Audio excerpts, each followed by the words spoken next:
BFM Business, Intégral Placement, idée de placement.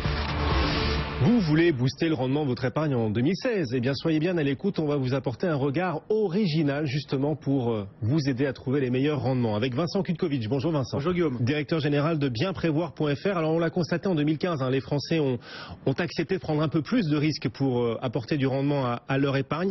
C'est la seule solution, il faut forcément prendre plus de risques pour trouver du rendement, Vincent ?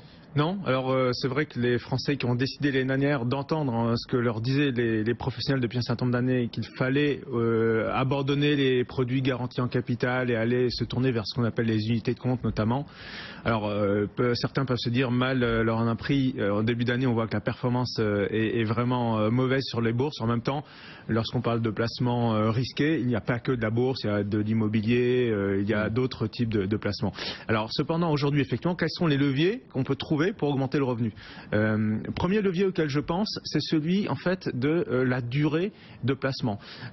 Aujourd'hui, on a en tête que par exemple, il y a 750 milliards d'euros qui dorment sur les comptes courants. Pourquoi est-ce qu'il y a 750 milliards d'euros qui dorment sur les comptes courants? C'est énorme, notamment parce que les Français généralement se disent je risque d'avoir besoin d'argent disponible à court terme pour faire face à une dépense imprévue, mais deux, c'est aussi parce qu'ils ont l'impression que les rendements offerts par le marché de l'épargne sont trop faibles. Donc ils se disent finalement pourquoi bouger, pourquoi sortir l'argent de mon compte courant pour aller en faisant un effort se tourner vers des produits d'épargne. Et en fait, si on avait intégré ces 750 milliards d'euros en compte courant, par exemple avec un taux de rendement que celui de l'assurance vie, du fonds en euros de l'assurance vie en 2015 autour de 2,25%, ça représente 0,5% de points de PIB. C'est absolument énorme. C'est-à-dire que tout cet argent sur les comptes courants, c'est 0,5% de PIB en moins pour la France.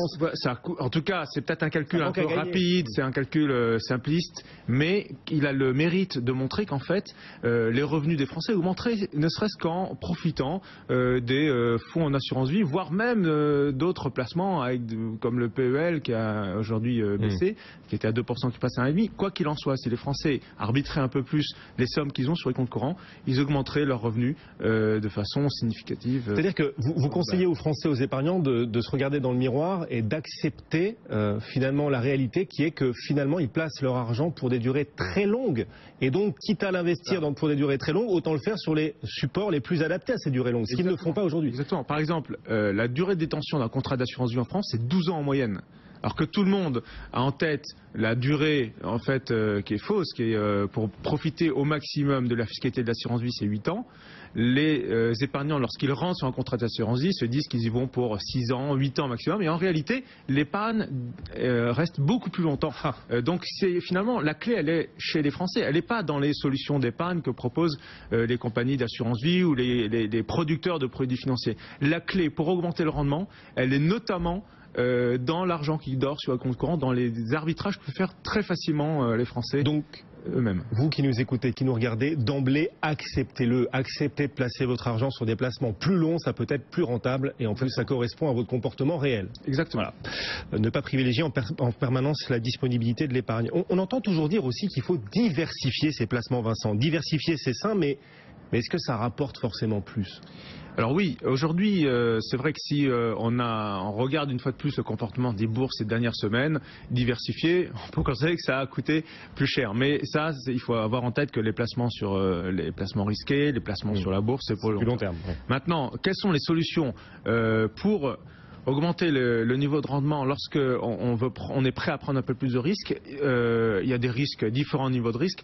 Un risque modéré aujourd'hui, il y a la possibilité d'aller sur l'immobilier d'entreprise. On en parle énormément. Il faut dire qu'il y a eu des niveaux de collecte très importants. Les Français de plus en plus intègrent qu'il y a un arbitrage possible entre l'immobilier classique détenu en direct et l'immobilier d'entreprise. Et dans l'immobilier d'entreprise, il y a effectivement le rendement des bureaux en France qui reste à un niveau très attractif, qui permet d'obtenir, là on dit que les SCPI d'entreprise auront rapporté en 2015 à peu près 4,75%, donc c'est très proche de brut, c'est très proche, c'est très correct, avec un niveau de risque quand même tout à fait mesuré, c'est très correct par rapport au risque pris et par rapport même au rendement des années passées. Donc pour diversifier, pourquoi pas les SCPI et l'immobilier de santé.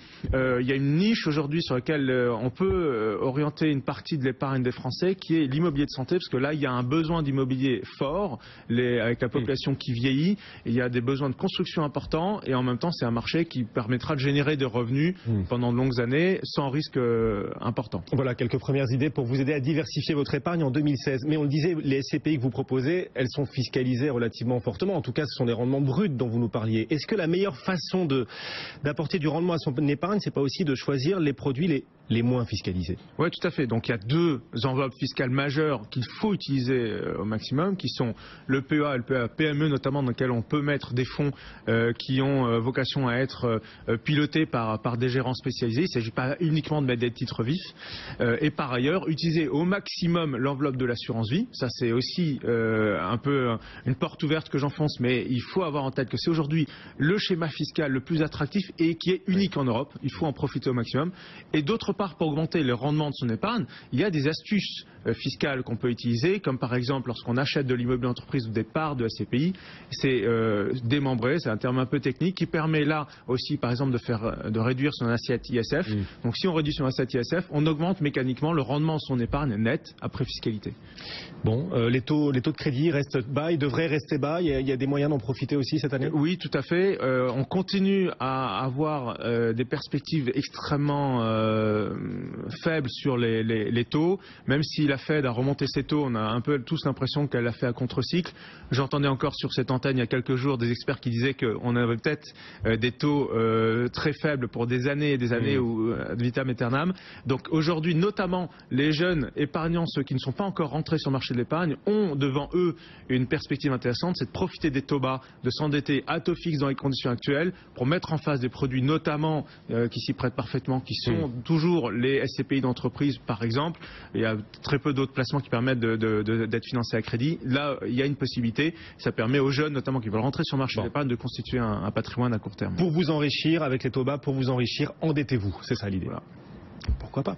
Vincent Kutkovitch, merci d'être venu nous voir, cofondateur et directeur général de bienprévoir.fr. Et n'hésitez pas, c'est ce que vous nous disiez Vincent, n'hésitez pas aussi à choisir des placements de durée longue à durée longue, même si aujourd'hui beaucoup de Français privilégient encore le compte courant. C'est ce que vous nous disiez. Merci Vincent.